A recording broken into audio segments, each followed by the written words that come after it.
கோபிச்செட்டிப்பாளையம் ஊஞ்சமரத்து கருப்பராயன் கோவிலில் தலைமை பூசாரி வேங்கை பிரகாஷ் சிறப்பு பூஜைகள் செய்து பக்தர்களுக்கு பிரசாதம் வழங்கினார். ஈரோடு மாவட்டம் கோபிச்செட்டிப்பாளையம் அருகேயுள்ள பிரசித்தி பெற்ற ஊஞ்சமரத்து கருப்பராயன் கோவிலில் 2021ஆம் ஆண்டு புத்தாண்டையொட்டி சிறப்பு பூஜைகள் நடைபெற்றன.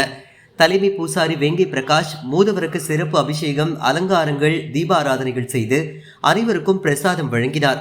இதில் பூஜையில் வைத்து வழிபாடு செய்த ஸ்ரீ அரசு வேம்பு விநாயகர், ஊஞ்சல் மரத்து கருப்பராயன், வேங்கையம்மன் உருவம் பதித்த காலண்டர்களை பாரியூர் நஞ்சகொண்டம்பாளையத்தில் உள்ள பக்தர்களுக்கு இல்லம் தோறும் நேரடியாக சென்று அனைவருக்கும் விநியோகம் செய்து அருளாசி வழங்கினார். ஈரோடு மாவட்டம் கோபிச்செட்டிப்பாளையம் பாரியூர் நஞ்சகொண்டம்பாளையம் மிக பிரசித்தி பெற்ற ஊஞ்சமரத்து கருப்பராயன் திருக்கோவிலில் இன்று புத்தாண்டை முன்னிட்டு அதிகாலையில் அபிஷேக பூஜையுடன் தொடங்கி பிறகு அலங்கார பூஜையை முடிவடைந்தது.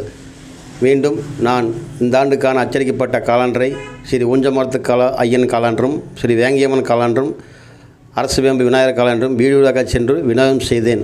பிறகு இந்த ஆண்டிற்கான 2021இல் ஊர் மக்கள் அனைவரும் மிக சிறப்பாக ஐயன் நலவுடன் வாழ்ந்திட அருள் பெற இறைவனை வேண்டி ஆசீர்வாதம் வழங்கினேன். நன்றி.